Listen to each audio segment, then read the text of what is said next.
Britain could be dragged into an EU army against its will, a top Brexit writer and researcher has said. After Keir Starmer's EU deal raised alarm bells, the EU will be handed significant control of Britain's defence.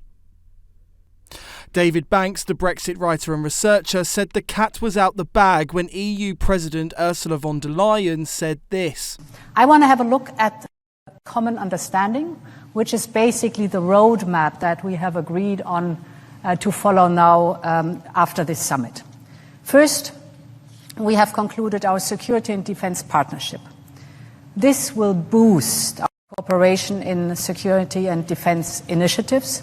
There are lots of topics covered, for example, on the defence industry, but also military mobility, peace building, crisis management, or the countering of hybrid threats, just to name a few. And this is the first step towards UK participation in Europe's defence investment programme. We call it SAFE. It's 150 billion euros of loans for joint procurement, and this security and defence partnership opens the door towards the joint procurement. We need another second step, but this joint procurement we've discussed will increase our readiness, will close military gaps that we have, and will increase, that's of most importance, our interoperability when our armed forces are going on missions together. It proved, he said, there would be a fuller legal treaty where the UK would be bound to Brussels.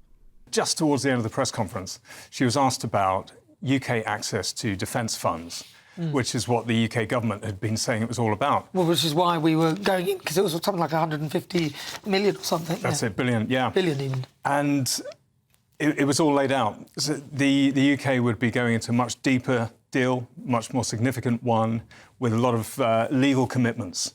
And one of them was a big contribution, financial contribution, alignment with EU rules, and opening UK defence contracts to EU firms. And this was all a surprise. And this is what tells us that actually this stitch-up that they were aiming to do at the very beginning is still in play. See, so basically, a lot of the things that we thought we were going to get at is this would have been this big money for defence, and as a result, we would this dynamic alignment is what they called it. But this sounds to me like this is just a precursor. There's nothing really fully agreed and given to the UK. Yeah. We need to do the second part of the deal.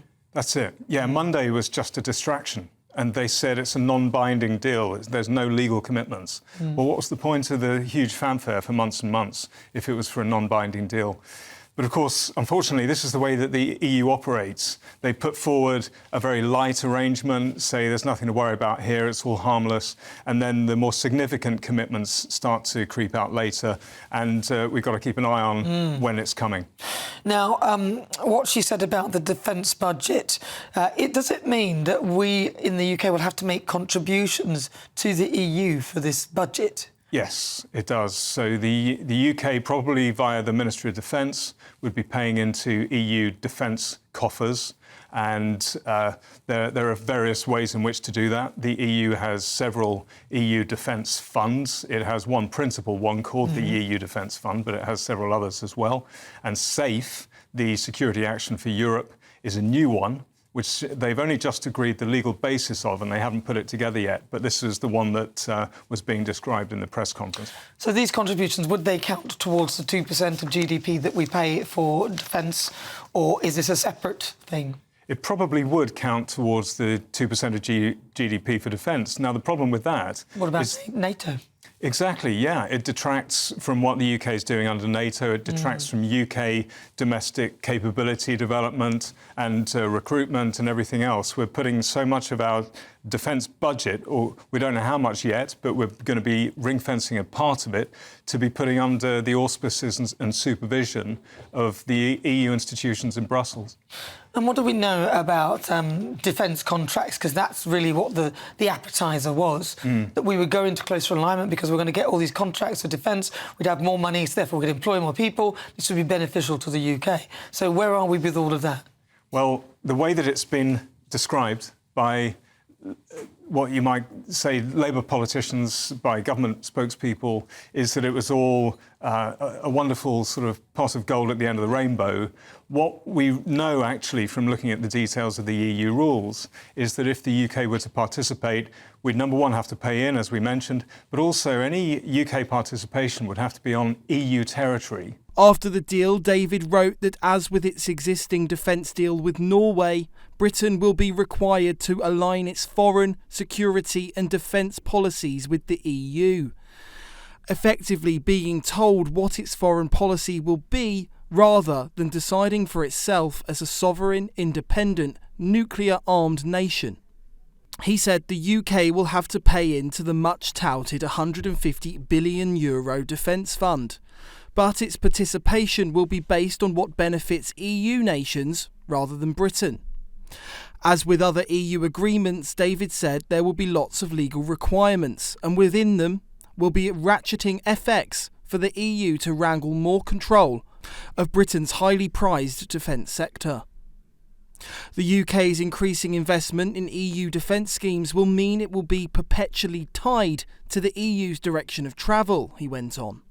Well, the legal entanglement would actually go as far as a UK commitment to not diverge from EU foreign policy. So I think it would be difficult for MPs to really understand the significance of that from just hearing that one line. But it would mean that the UK would need the EU's endorsement for everything that the UK does anywhere around the world. So any type of foreign policy needs to comply with what the EU says is okay. And give us an example of something that would be foreign policy. So, for example, what kind of thing would be under the guise of foreign policy? For instance, what the UK does on Chagos, even how the UK does its deliberations over Gibraltar.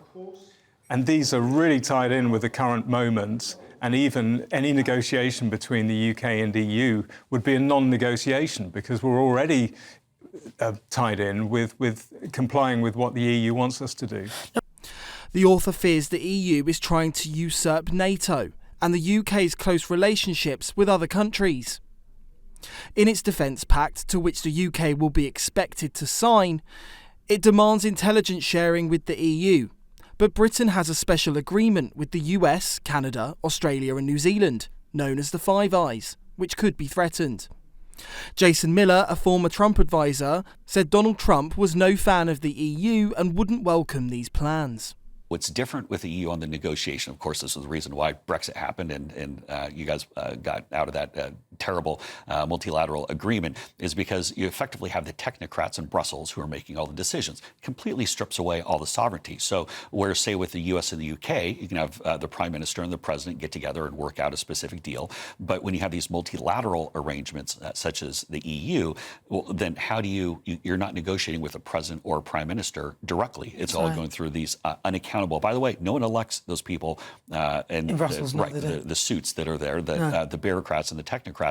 And so the other thing, too, is keep in mind we also have NATO at the same time. We have real issues with NATO funding and make sure countries are meeting the requirements. But having the EU and NATO, it removes all sovereignty, puts the power in the hands of the bureaucrats. And I tell you, the UK was so smart to get out of the EU. I think that was such a great move. But what about this latest defence pact then? How do the Americans view the fact that we're closely or dynamically aligned now with the EU?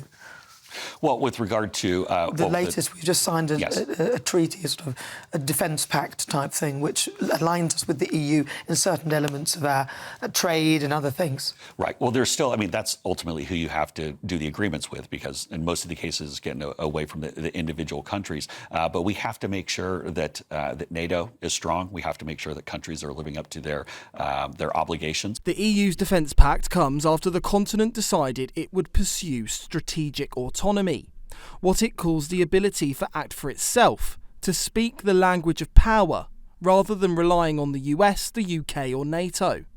It was launched earlier this year. Hidden in its documentation is an admission that member states do not want an EU army, but the Commission says it could force countries into it by using what it calls underused Lisbon Treaty potential. The EU says it wants to share the burden of NATO's obligations rather than duplicate them, suggesting a transition from the alliance's security guarantees from America to what it calls a Europeanised nuclear weapons system under France's direction. The EU moans in the documents that a European nuclear weapon is not even up for discussion. This poses real questions for Britain, the country that has fought countless wars over 1,000 years to stop any one power from dominating the continent. Ben Habib believes Britain is being colonised by the EU. The colonisers in the it's British human nature. economy are not it's not the US, it's the European Union. It's the European Union that requires countries with which it trades to adopt all their regulations, their standards, and often requires them to submit themselves to adjudications of European court. To their currency as well. The European Union is like a cooperative where people join together. No. It's an Donald imperial Trump force. is a CEO telling little countries what to do. Why are they different? I think it's exactly the same thing. There's no difference when you've got somebody who's saying you can join our little group, so almost like, but you must follow these rules, you have to have our currency, you have to do this, you will be aligned with trade and laws, and our courts can overrule yours. The EU is imperialist. Absolutely. Yeah. It's colonised our legal system. No, I don't agree with that. But Ursula von der Leyen said the UK is a sovereign country, despite the widely held view that it has surrendered in the EU deal. Because the United Kingdom is a sovereign country, it can take agreements like this one, develop agreements like this one. And of course, whenever we have an agreement among us, we define together what the rules are, how we will act together on a specific topic. So it shows the sovereignty of a country by being able to take agreements like this one here today. And Jacob Rees-Mogg said the Tories and Reform must reunite in order to save Brexit. Yesterday, the Labour government decided to make the UK a colony of the EU. Yesterday's surrender deal, along with today's news that the Tories have fallen to fourth place, means one thing. It is now in the national interest for the two right-leading parties to come together. It is time for a Tory Reform electoral pact so that we can save the nation from servitude. The reset deal betrays our fishing communities, it opens the door to free movement, it puts the country in a regulatory straitjacket via dynamic alignment overseen by the EU court, and chains us to a future of low growth under the EU's net zero policies. The United Kingdom is at a crossroads. One path takes us into satrapy of Europe, which means a future of high regulation, an ever-increasing state, more bureaucracy and higher taxes. This path disregards freedom of speech. It is pro-mass migration. It doesn't even care for borders. Sadly, it is the path Labour is taking us on and would lead to a bleak future for Britain. However, there is hope. There is another path. We could rip up this surrender deal and rebuild our fishing fleet. We could set our own food standards. We could free ourselves from the EU's carbon budgeting system that makes us cold and poor. But there is much more than just that. The alternative path and alternative vision for Britain could include cutting taxes and unleashing the firepower of British business. We could radically overhaul our welfare system to get the millions out of work back into work. We could scrap net zero altogether to reinvigorate our industrial communities, exploiting the shale gas under our feet and giving confidence to energy companies to drill, baby, drill, making your bills cheaper. We could also close the border, crack down on the channel migrants, and bring net migration down to net zero, the net zero we want. But the way to do this is cooperation between the Conservative and Reform parties to obliterate the left at the next election. We believe in broadly the same things. Our voters both want this country to follow the same path. If we want any hope for the future of this great country, it's time to bring the parties together and save us from the dystopian future posed by the socialists.